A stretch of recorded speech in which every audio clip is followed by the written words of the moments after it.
तुम्ही समान नागरी कायदा जो काय प्रकार आहे तो नंतर काय आणायचं तो बघू आपण. पण आत्ता लोकशाहीमध्ये निवडणुका आलेल्या आहेत आणि जे आपले हिंदू हृदय सम्राट सांगायचे की निवडणुकीमध्ये कोणी पंतप्रधान असता कामा नये, तो काळजीवाहू असला पाहिजे, मुख्यमंत्री असता कामा नये, आणि ज्या सोयी सुविधा या आम्हाला देतात त्याच त्यांना दिल्या पाहिजेत. तुम्ही त्यांच्यासाठी जर का एअरफोर्सची विमान वापरणार असाल तर आमच्या सुद्धा अंबादासला दिलं पाहिजे, आमच्या सुद्धा खैरे साहेबांनी दिलं पाहिजे. आणि जर तुम्ही आम्हाला बंदी करणार असाल तर त्यांना देखील बंदी केली पाहिजे, तर त्यांना सुद्धा बंदी केली पाहिजे. पण ह्या सगळ्या यंत्रणा वापरायच्या.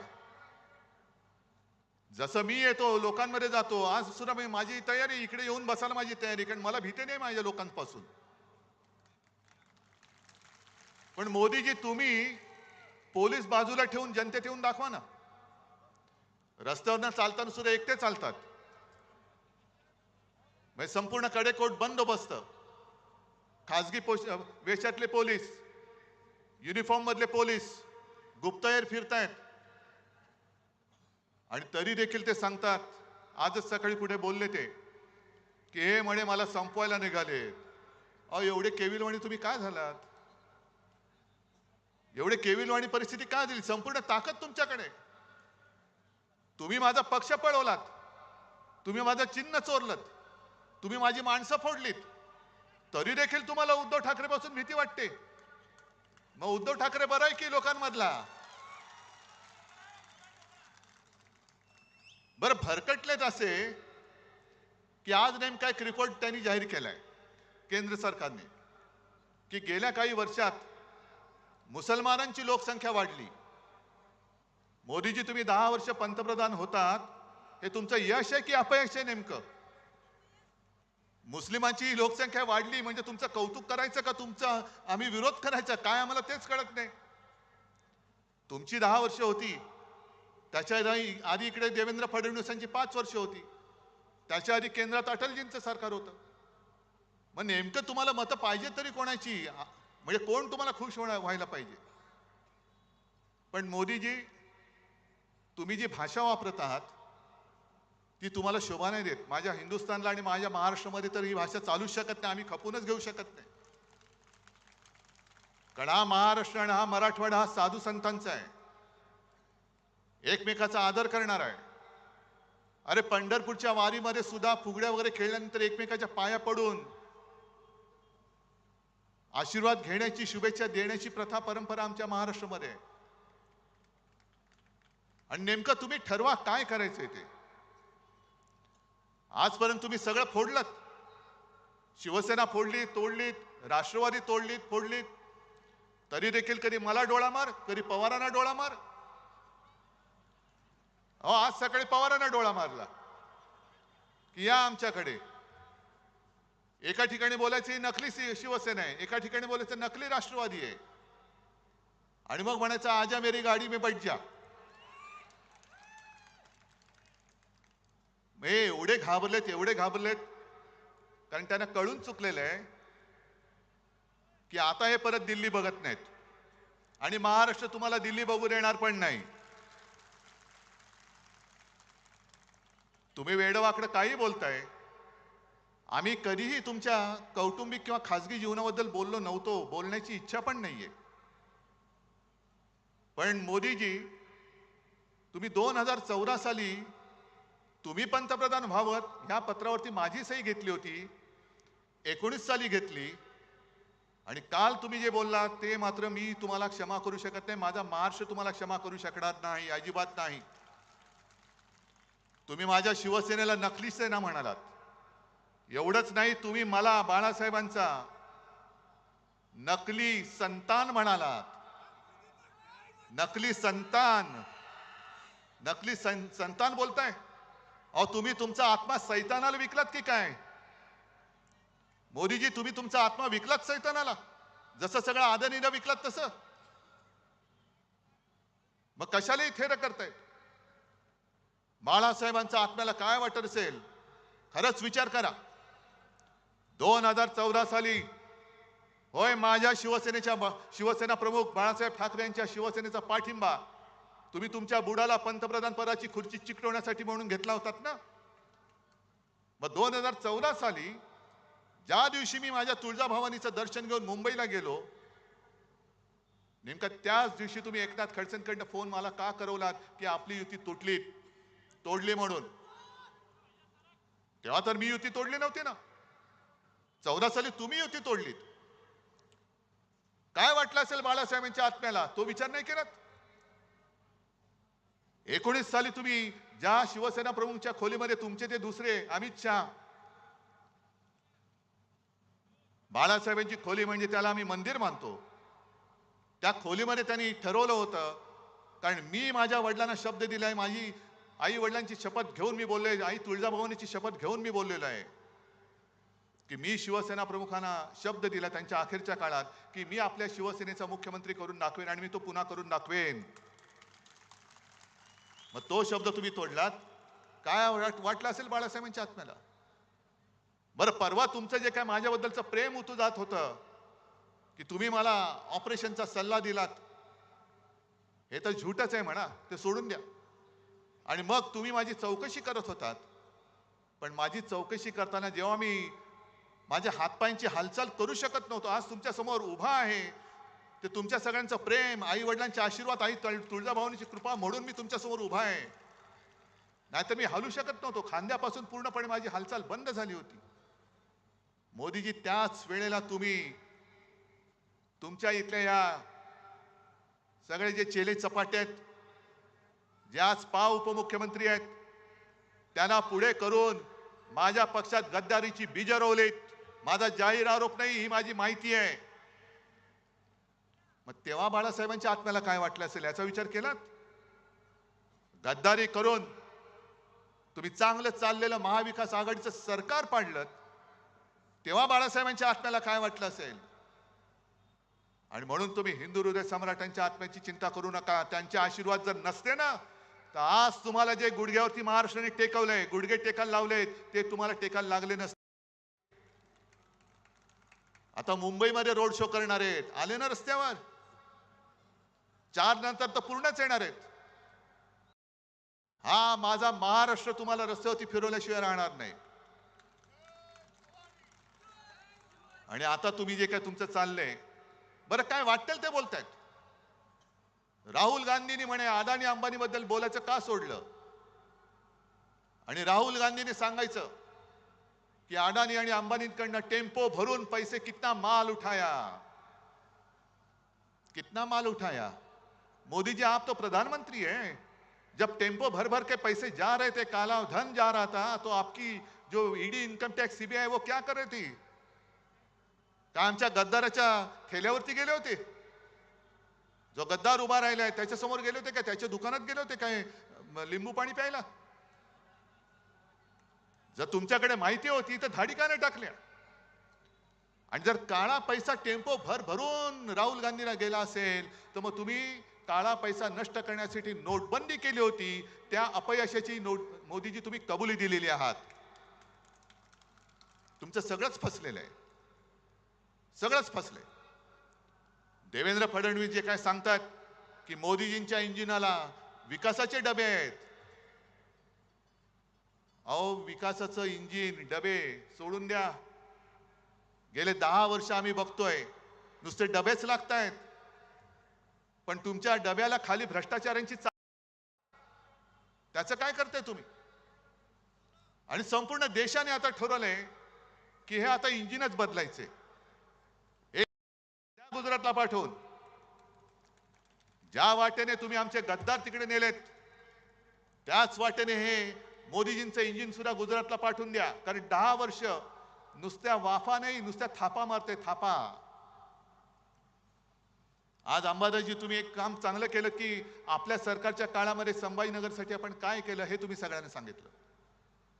आणि एका गोष्टीचा आज मला अभिमान आहे की शिवसेना प्रमुखांनी याच मैदानाच्या व्यासपीठावरून तुम्हाला जे वचन दिलं होतं, छत्रपती संभाजीनगर ह्या शहराचं नव्हे जिल्ह्याचं नामकरण मी करेन.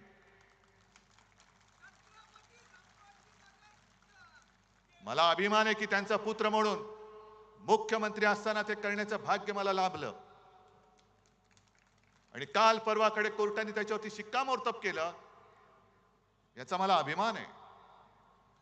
पण अजूनही विमानतळाचं नाव छत्रपती संभाजीनगर हे करू शकलेले नाहीयेत. गुंठेवारीचा प्रश्न सोडवला, कचऱ्याचा सोडवला, रस्त्याचा सोडवला, पाण्याचा सोडवतोय. समांतर जलवाहिनी ती सरकारकडनं मी पाण्यासाठी मी पैसे देत होतो. आता काय झालं माहिती नाही, कारण मी मुख्यमंत्री असताना एक दोनदा येऊन स्वतः त्याची पाहणी करून गेलो होतो. आता सरकार पाडलं. आता मला सांगा, तुमच्या घरामध्ये पाणी येते? संपूर्ण मराठवाडा आज आक्रोश करतोय पाण्याच्या नावाने. दुष्काळ, जवळपास दुष्काळच पडलेला आहे. पण तिकडे मोदींना लक्ष द्यायला वेळ नाही. अमित शहा तिकडे नाही जाऊ शकत. तुम्ही मला डुप्लिकेट म्हणता, नकली म्हणता, पवार साहेबांना भटकती आत्मा म्हणता. पण इकडे माझ्या शेतकऱ्यांच्या आत्मे जे तळमळत आहेत, जनतेच्या आत्मे तळमळत आहेत, पाण्यासाठी काहूर उठलंय. अनेक शेतकऱ्यांनी आत्महत्या केलेल्या आहेत. बरं मला सांगा, तुम्ही इतक्या वेळा किती वेळा मोदींच्या सभा पाहिल्या या काळामध्ये? भाषण ऐकलीत? ऐकलीत की नाही ऐकलीत? नाही, मी तर ऐकलंच नाही. मी कधीच ऐकत नाही. मी कधीच ऐकत नाही. पण मोदी ज्या वेळेला मनमोहन सिंग पंतप्रधान होते तेव्हाच एक ती क्लिप माझ्याकडे आहे. आणि मोठ्या तावातावाने सांगत होते, प्रधानमंत्री महंगाई का म बोलने के लिए तयार नहीं. मग आता तुम्ही प्रधानमंत्री आहात, तुम्ही गायीवरती बोलता, महागाईवरती का नाही बोलत? आणि काय सांगितलं होतं तुम्ही? भाई और बहनों, मतदान करायला जाताना गॅस सिलेंडरला नमस्कार करून जा, सांगितलं होतं ना? मग त्यांचं भाषण काढा. पेट्रोल के दाम नीचे गए कि ऊपर गए? डीजल के दाम नीचे गए कि ऊपर गए? पेट्रोल के दाम, गॅस, डीजल, पेट्रोल, गद्दार के दाम किती खोके? ते 50 खोके आता उघडलेत. आणि नुसत्या खोके ना उघडलेत, बाटल्या सुद्धा फुटल्या असतील. आता बाटल्या सुद्धा फुटल्या असतील. पण 10 वर्ष जर का तुम्ही या माझ्या महाराष्ट्रावरती जो आघात केला, अरे आमचंच चुकलं. खरे 19 साली युती तोडणार होतो आम्ही, 14 साली तुम्ही तोडली होती. पण आम्ही हिंदुत्वासाठी म्हणून परत तुमच्या बरोबर युती केली. आणि आता आम्हाला कळलं की तुमचं हिंदुत्व आणि आमचं हिंदुत्व याच्यात जमीन आसमानाचा फरक आहे. मी मागे सुद्धा बोललो, आज सुद्धा सांगतो, आमचं हिंदुत्व, आपलं हिंदुत्व हे घरातलं चूल पेटवणार हिंदुत्व आहे. आणि भाजपचं हिंदुत्व घर पेटवणारं हिंदुत्व आहे. एवढी नतद्रष्ट ही माणसं आहेत. दंगली घडवतात, आगी लावतात, घरं पेटवतात. घरातली चूल नाही पेटवत, घर पेटवून त्यांचे भाजपवाल्यांच्या पोळ्या त्याच्यावरती शेकतात आणि मरतात ती सामान्य माणसं मरतात, होरपळतात ती सामान्य माणसं होरपळतात. पोलिसांचे फटके सामान्य माणसे खातात. पोलिसांच्या केसेस, तुरुंगवास सामान्य माणूस भोगतो. आणि हे टगेगिरी करत एक अकेला सब पे भारी. अरे पण मेला माणूस, तुम्ही जगा किंवा मरा, पण मला पंतप्रधान करा. हे असे पंतप्रधान तुम्हाला पाहिजे? आज कांद्याचा प्रश्न पेटलेला आहे. मी काल परवाकडे जळगावला होतो, मावळला होतो. सगळीकडे शेतकरी पिसाळलेले आहेत. कापसाला भाव नाही, सोयाबीनला भाव नाही, कांद्याची निर्यात बंदी अजून उठवत नाही. काय म्हणून आम्ही तुम्हाला मतं द्यायची आम्हाला सांगा ना. गुजरातची कांदा बंदी तुम्ही उठवता, पण माझ्या महाराष्ट्राची कांदा बंदी उठवत नाही. जवळपास 1100 कोटी रुपया कांदा उत्पादकांचं नुकसान झालेलं आहे. 400च्या वरती कंटेनर तिकडे लोड होण्यासाठी त्या डॉकमध्ये पडलेले आहेत असेच, कारण अजून ऑर्डर्स चाललेले नाहीत निर्यातीच्या. मग कांदा सडतोय, शेतकऱ्याच्या मालाला भाव मिळत नाही. आणि जाहिराती चालल्यात. आजच पेपरमध्ये जाहिरात आले की आम्ही तुम्हाला हमीभाव देऊ. मग 10 वर्ष काय केलं? गवत उपटलं. 10 वर्ष आम्ही तुमच्याकडे हमीभाव मागतोय, तुम्ही हमीभाव द्यायला तयार नाहीत. संभाजीनगरमध्ये किती उद्योग आणले? आपण जे काही उद्योग आणत होतो, करोनाचा काळ होता, तरी सुद्धा कित्येक कोटींचे नुसते सामंजस्य करार नव्हते केले, प्रत्यक्षात करार करून आपल्या महाराष्ट्रामध्ये आपण उद्योगधंदे आणत होतो. पण याने या उद्योगधंदे पळून नेले, गुजरातला नेले, सगळं गुजरात गुजरात गुजरात. माझं गुजरात बद्दल काही द्वेष आकस असा आहे अशातला भाग नाही, पण तुम्ही माझ्या महाराष्ट्राचं ओरबाडून गुजरातला नेत आहात. अरे काहीतरी या गद्दारांना लाज लज्जा शरम वाटली पाहिजे. हे बाळासाहेबांचे विचार. काय तुमच्यामध्ये हिंमत कशाला आहे? धनुष्यबाण पेलण्याची हिंमत आहे तुमच्यामध्ये? माझा धनुष्यबाण तुम्ही कलंकित करून टाकलात. मोदीजी, तुम्ही या कटाचे सूत्रधार आहात. कारण 1-2 दिवसापूर्वी हे जे मिंदे आहेत त्यांनी ठाण्यामध्ये एका कार्यकर्त्यांच्या मेळाव्यात भाषण केलं आणि काय सांगितलं, आणि म्हणून असं कणून बोलत असतात ते. अरे काहीतरी पोट साफ करण्याचं औषध घे, कणतोस कशाला? आणि कणून त्यांनी सांगितलं की मी मोदीजी आणि शहाजींना सांगितलं मी करेक्ट कार्यक्रम केलेला आहे, आता पुढचं काम तुम्ही करा. आणि त्यांनी असली शिवसेना आणि धनुष्यबाण आपल्याला दिलं, म्हणून मी मोदीजी आणि शहाजी तुमचे आभार मानतो. अरे नेभडटा, वडिलांचं नाव माझ्या लावावं लागतं तुला, तुझ्या वडिलांचं नाव तू लावू शकत नाहीस. नेभडट माणूस कुठला?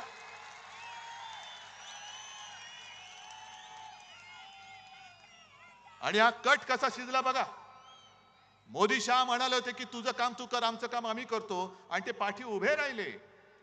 आणि खरी शिवसेना म्हणजे नाव आणि चिन्ह यांचं आधी ठरलं होतं की तू सुरतेला ये. अरे छत्रपतींनी, शिवछत्रपतींनी सुरत लुटली असेल, तुझ्याकडनं आम्ही महाराष्ट्र लुटतो, शिवसेना तुला देतो. ही असली नतद्रष्ट अवलाद गेले 2-2.5 वर्ष महाराष्ट्रावरती राज्य करते, आम्हाला कोणाला काहीच वाटत नाही. आणि मोदीजी जे सतत सांगतायत नकली सेना नकली सेना, हे नुसतं अनावधानाने आलेलं नाहीये. ज्याप्रमाणे त्यांनी निवडणूक आयोग याचा वापर केला, म्हणजे धुळीपुष्णा करणारा हा माणूस निवडणूक आयुक्त, त्याचा वापर करून आपलं नाव आणि चिन्ह त्याला दिलं. मग मध्ये ते लवादाचं नाटक केलं. तो नार्वेकर नावाचा एक आहे, तो पण असाच आहे हुजऱ्या, त्याचा वापर केला. आणि कोर्टाने चपराक मारले की ते कोश्यारी नावाची एक जे काळी टोपी होती आपल्याकडे, त्यांनी कसं चूक केलं हे कोर्टाने सांगितले. आणि आता कोर्टाने जी टिप्पणी केलेली आहे की तुम्ही लोकप्रतिनिधींच्या आधारावरती पक्ष कोणाचाही ठरवू शकत नाही. हा माझा पक्ष माझ्या सोबत आहे, माझा पक्ष इकडे बसलेला आहे. निवडणूक आयुक्ताचे डोळे जर फुटले नसतील तर येऊन बघ. आणि निवडणूक आयोगाच्या निर्णयाविरुद्ध, लवादाच्या निर्णयाच्या विरुद्ध आपण सर्वोच्च न्यायालयात गेलेलो आहोत. आणि मोदीजी, तुम्ही जी काही टिप्पणी करताय, मी आज जाहीर आरोप करतोय की तुम्ही सर्वोच्च न्यायालयावरती दबाव आणत आहात. आणि सर्वोच्च न्यायालयाने याची दखल घ्यायला पाहिजे. कायद्यासमोर सगळे सारखे असतात, कोणी पंतप्रधान नसतो, कोणी साधा माणूस नाही. म्हणून तर त्या न्यायदेवतेच्या डोळ्यावरती पट्टी असते, कारण तिला आक्रोश ऐकू येतो, पण कोण छोटा कोण मोठा ती बघत नाही. मग निवडणूक आयोगाने जो निर्णय दिलाय जो चुकीचा आहे, लवादाने दिलाय तो चुकीचा आहे, पण सर्वोच्च न्यायालयाने निर्णय काय द्यायला पाहिजे, मोदींची इच्छा काय आहे हे मोदी सांगतायत, नकली सेना म्हणून. हे 4 जून पर्यंत मोदीजी तुमचं नाटक चालेल. पण नोटबंदी जशी तुम्ही केली होती, अचानक 8 वाजता आलात आणि सांगितलं की भाई और बहनो, तुमच्याकडे जे काही नोटा आहेत ना, नोटा, त्या आज रात्री 12 वाजल्यापासून त्याचे फक्त कागदाचे तुकडे राहतील, त्यांचं महत्व आम्ही काढून टाकलेले, नोटबंदी जाहीर झालेलं आहे. तसंच मी आज सांगतोय, हा महाराष्ट्र आता नाणेबंदी करतोय. महाराष्ट्रातली जनता नाणेबंदी करते. कोणतं नाणं? मोदींचं नाणं. मोदीजी 4 जून नंतर तुम्ही पंतप्रधान नसाल, तुम्ही फक्त नरेंद्र मोदी असाल, 4 जून नंतर महाराष्ट्राची नाणेबंदी सुरू होईल.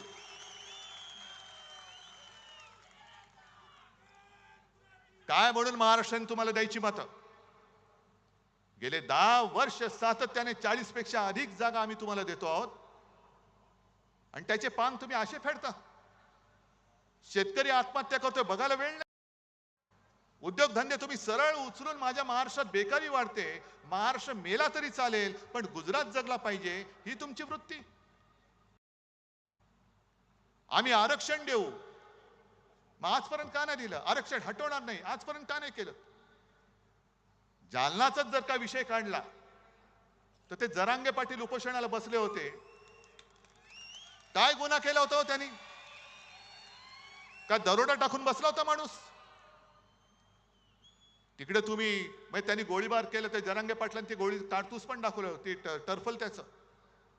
अशा महिला बघितल्या नाही तुम्ही, वयस्कर माणसं नाही पाहिली, टाळकी फोडून काढलीत. मी स्वतः गेलो होतो संध्याकाळी, पोलीस भयभीत झालेले. पोलीस म्हणाले, म्हणजे मी इथून निघालो, सुसाट आमचा ताफा निघाला. आधी मुंबईमध्ये मला निरोप येत होते, बघा बरं काळोख होतोय, सुनसान रस्ता आहे, वातावरण तंग आहे.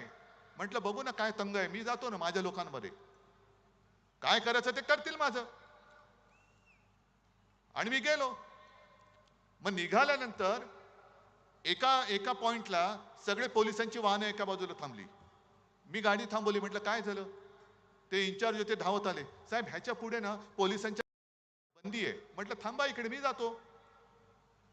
मी गेलो तिकडे, आणि तिकडे गेल्यानंतर खरंच सांगतो, मी अजूनही तो क्षण विसरू. एक तर गेल्याबरोबर लाट्या काट्या खाल्लेले सगळे माझे बांधव होते. त्यांनी मी गेल्यावरती जो जयघोष केला की त्यांना वाटलं की कोणतरी आधार देणारा आला. त्याच्यानंतर मी एका घरी गेलो आणि त्या माऊलीने माझी ओवाळणी केली. मला वाटतं रक्षाबंधन असेल का काय, तोच सुमार असेल. आणि मला सांगितलं, डोळ्यात पाणी होतं, की दादा मी सुद्धा वाचले, माझ्या सुद्धा हाताला मार लागलाय. म्हटलं मग ताई काय औषध उपचार? ते माझं जाऊ द्या, पण माझ्या सुनेला आणि मुलाला एवढं मारलंय की ते हॉस्पिटलमध्ये आहेत. मग अंबादास पण सोबत होते. आम्ही निघाल्यानंतर त्या ताईला भेटायला गेलो, तिच्या सुनेला. तिथं समोर तिचं डोकं फुटलेलं, कोणाच्या इकडे छरे घुसलेत, कोणाला लाठ्या मारल्यात. का हा तुम्ही अत्याचार माझ्या या बांधवांवरती का केला, त्याचं उत्तर अजून कोणी दिलेलं नाहीये. कोणाच्या ऑर्डरनी केला? कोणाच्या ऑर्डरनी दिला? कारण मी मुख्यमंत्री होतो, मला चांगलं माहिती आहे प्रशासन कसं चालतं. एखादा एवढा लाठीमार किंवा हवेत गोळीबार करायचा असेल तरी त्याला वरिष्ठांची परवानगी लागते. आणि तिथल्या लोकांनी मला जे सांगितलं की एक वर्ण कोणाचा तरी फोन आला आणि त्याच्यानंतर अचानक जणू काही सैतान अंगात यावा तसा पोलिसांनी लाठीमार सुरू केला. या जखमा अजूनही कोणी विसरलेलं नाही, ह्या वेदना अजूनही कोणी विसरलेल्या नाही आहेत. तुम्ही एकतर फसवणूक करतात आणि मग आरक्षणाच्या गोष्टी करता. आज केजरीवालना जामीन झालेला आहे, पण तुम्हाला सगळ्यांना माहिती आहे केजरीवाल जे आहेत त्यांच्या सरकारचे अधिकार हे मोदी सरकारने काढून घेतले. ही हुकुमशाही नाही. बरं, सर्वोच्च न्यायालयाने केजरीवालचे अधिकार त्यांच्या सरकारचे परत दिले. मोदी सरकारने काय केलं? ताबडतोबीने, वेळ घालवला नाही, ताबडतोबीने तो मुद्दा लोकसभेत आणला आणि 5वी बहुमताच्या जोरावरती सर्वोच्च न्यायालयाचा निकाल परतवून लावून तो बदलला आणि सगळे अधिकार मोदी सरकारच्या ताब्यात घेतले. मग हा निर्णय तुम्ही जसा बदललात तसा आरक्षणाचा का नाही बदलत? का नाही बदलत तुम्ही? मग वाढवा ना, टक्केवारी वाढवा. पण तुमच्या सोयीचं तेवढं निवडायचं आणि लोकांच्या कोपऱ्याला गुळ लावायचा. आम्ही तुम्हाला शेतकऱ्यांना हमी भाव देतो. आहेत इथे शेतकरी आहेत? आलेत का? हे पट्टे का रे तुम्हाला? कामगार आले तिकडे? किती लोकांना काम मिळाले, किती लोक बेकार आहेत? आता हे जे काय कायदे करतायत, शेतकऱ्यांना हमी भाव देऊ. मग गेल्या 1-2 वर्षापूर्वी जे 3 काळे कायदे आणले होते, का आणले होते? कोणासाठी आणले होते? शेतकऱ्यांनी आंदोलन केलं 6-7 महिने. त्याच्यामध्ये 700-800 शेतकरी मेले. ऊन वारा पाऊस थंडीमध्ये काकडून मेले, भिजून मेले, भाजून मेले. भाजून म्हणजे उन्हानी. मोदी सरकार ढिम्म हलत नव्हतं. आणि जेव्हा निवडणुका आल्या तेव्हा सगळं मागे घेतलं. मग आता निवडणुका झाल्यानंतर हे पुन्हा आणतील किंवा न आणतील ह्याची खात्री कशी बाळगायची? आणि एक साधा प्रश्न आहे, ज्या पद्धतीने यंत्रणेचा वापर करून आपल्या शिवसेनेच्या सातबारावरती या दाढीवाल्याचं नाव लिहिलं, नेबळटाचं नाव लिहिलं, मग उद्या तुमच्या सातबारावरती त्यांच्या मित्राचं नाव लिहिलं तर तुम्ही कोणाकडे जाल? शेती राहील तुमच्या जागेवर आणि काही करू शकतील. आज भले अडाणी अंबानीवरती बोलू देत, पण एक 2-3 दिवसापूर्वी माझ्या जळगावच्या सभेत आपले असीम सरोदे वकील, ज्यांनी उत्तम प्रकाराने ही केस जनता न्यायालयात म्हणजे तुमच्या समोर मांडली, काय एक एक एक एक एक एक त्यातले पैलू आहेत ते सोडून तुम्हाला सगळे सांगितले. त्या असीम सरोदेने एक माहिती दिली की हे जे सांगतायत अमित शाह, आम्ही 370 कलम रद्द केलं, 370 कलम रद्द केलं. उद्धव ठाकरे सांगा 370 बद्दल तुमचं काय मत आहे? अहो 370 रद्द करायला आमचा पाठिंबा तेव्हाही होता आणि आज सुद्धा आहे. पण मुळात असीम सरोदेने सांगितलेली ती माहिती ही धक्कादायक आहे. असीम सरोदेने सांगितलं की 370 कलम काढलेलंच नाहीये. त्या 370 कलम मध्ये सुद्धा अशी खेळी केली की 370 ब म्हणून त्याच्यात जो एक कलम आहे ते त्यांनी स्थगित केले. आता स्थगित केले म्हणजे काय केले की साधी गोष्ट आहे, दिवा लावलेला आहे, बटन आहे, बटन बंद केलं तर दिवा बंद होतो, बटन पुन्हा दाबलं तर दिवा चालू होतो, म्हणजे दिवा जागेवर आहे, फक्त बटन बंद केलेलं आहे. आणि 370 ब त्यांनी स्थगित केल्यामुळे काय झालं की काश्मीरच्या बाहेरची लोक हे काश्मीरमध्ये आता जागा घेऊ शकतात. चांगली गोष्ट आहे. काश्मीरी पंडितांचं रक्षण त्यावेळेला एकट्या शिवसेना प्रमुखांनी महाराष्ट्रात केलं होतं, तेव्हा मोदी शहा तुमचं नाव पण नव्हतं. ते तर घरी परत जाऊ शकत नाहीयेत, पण निदान काश्मीरमधले बाहेरची लोक जाऊन जमीन घेऊ शकतात. आणि त्याचा परिणाम असा झाला की काश्मीरमध्ये सगळ्यात जास्त जमीन कोणी घेतली तुम्हाला माहितीये? कोणी? अडाणी. आणि कशासाठी घेतले माहितीये? काश्मीरमध्ये जिथे त्यांनी जागा घेतले तिकडे लिथियमचा साठा मोठ्या प्रमाणावरती. किती हलकटपणाने चालले, किती आपल्याला भोळे समजतायत, भोंदू समजतायत आणि देशभक्तीचा आव आणतायत. अडाणींसाठी तुम्ही ते कलम बाजूला केलं, अडाणींनी तिकडे मोठी जागा घेतली आणि तो लिथियमचा साठा, त्या लिथियमचा वापर आपल्या मोबाईलच्या बॅटरीज, आता इलेक्ट्रिक व्हेकल ज्या येत आहेत आल्यात त्याच्या बॅटऱ्यांसाठी, इतर अनेक ठिकाणी लिथियमचा वापर होतो. ते बरोबर त्यांनी उचलून त्या अडाणीच्या घशात टाकलं. आता अडाणींकडे गेलं म्हणजे पैसा कुठे गेला? मोदी म्हणजे कुठे? गुजरात. काय महाराष्ट्राला काय मिळालं? 2-3 सेमी कंडक्टर चिपचे जे कारखाने उद्योग येत आहेत त्यातले 2 नेले गुजरातला. टाटा एअरबस गुजरात, हिरे व्यापार गुजरात, वित्तीय केंद्र Gujarat, medical device park Gujarat, bulk drug park Gujarat, सगळं गुजरात गुजरात गुजरात. मग महाराष्ट्राने काय नुसतं या गद्दाराच्या गुत्त्यावरती जाऊन दारू प्यायची? गुजरातमध्ये गुजरातच्या बंदरावरती हे बंदर सुद्धा अडाणीच. मध्ये मध्ये बातम्या येतात करोडो रुपयांचा ड्रग्सचा साठा सापडला, नशिले पदार्थ. हे कुठेच जातात ड्रग? कुठे कोणाच्या अंमलाखाली तुम्ही जातायत? एका बाजूला ड्रग्ज येत आहेत, एका बाजूला सरळ गुत्तेदार निवडणूक लढतायत आणि आपलं मोदी बाबा म्हणून शिक्के मारत बसायचं. ही लढाई ही उद्धव ठाकरेची नाही, ही उद्धव ठाकरे तुमची लढाई लढतोय. माझं काय जातंय? मला तर परवा मोदींनी डोळा मारलेलाच आहे. मला तर मारलाय डोळा, पण मी नाही जाणार. माझा महाराष्ट्र माझ्या डोळ्या देखत लुटला जात असेल तर मोदीजी तुम्हाला नकली संतान म्हणताय तुम्ही, त्या शिवसेना प्रमुखांच्या पुत्राचा इंगा तुम्हाला मी दाखवतो. आणि तुम्हाला माझ्या भवानी मातेचं तेज काय असतं ते सुद्धा दाखवतो. तुम्ही जय श्रीराम म्हणता, आम्ही जय श्रीराम म्हणतो. या सांस्कृतिक क्रीडा मंडळाच्या मैदानामध्ये त्यावेळेला मला वाटतं राम मंदिरासाठी विटा जमवण्यासाठी इकडे प्रमोद महाजन आणि शिवसेना प्रमुखांची सभा झाली होती ना. मग तुम्ही काय शिकवताय आम्हाला राम मंदिरामध्ये शिवसेनेचे योगदान काय?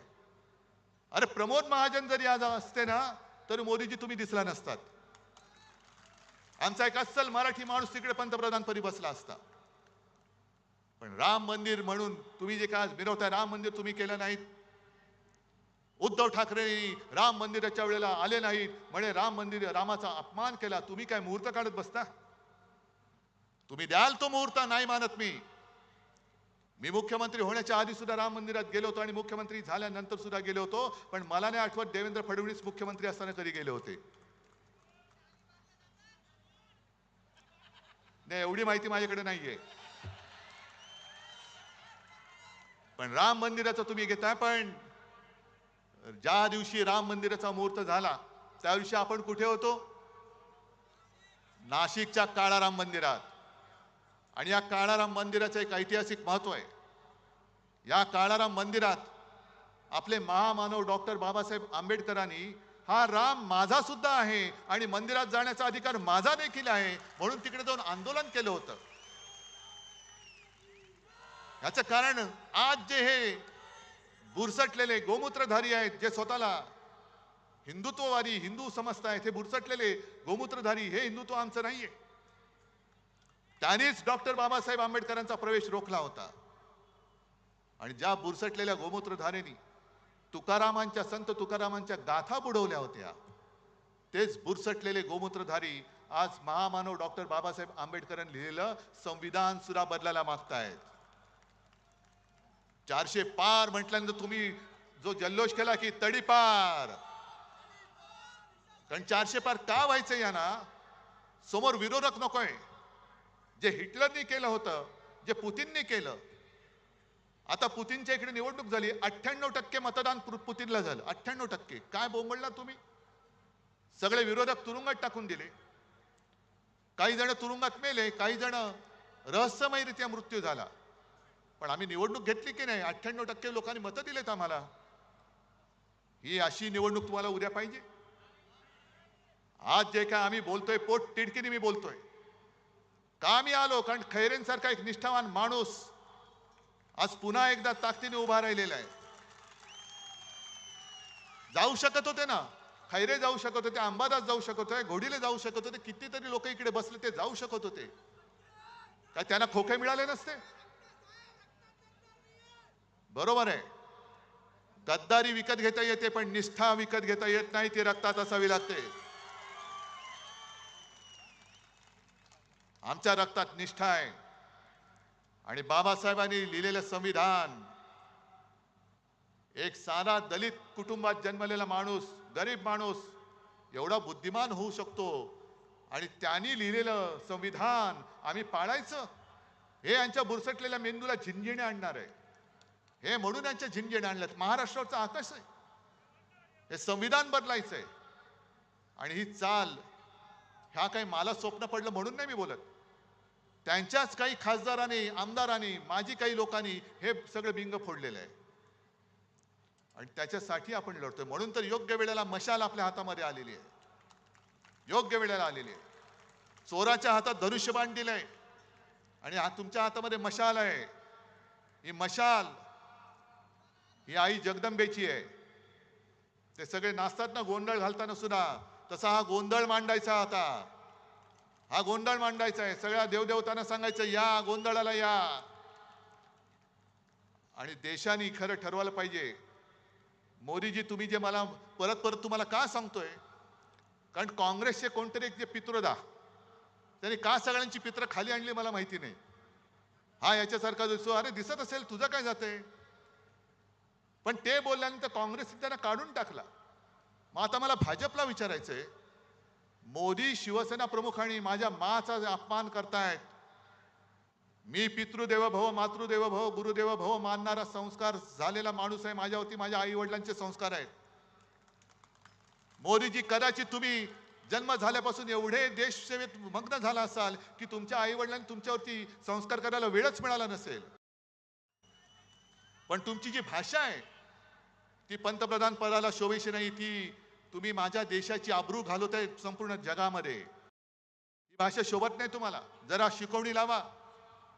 पुढे जरा आता आराम घ्या. कारण हे झोपत नाही असं म्हणतात.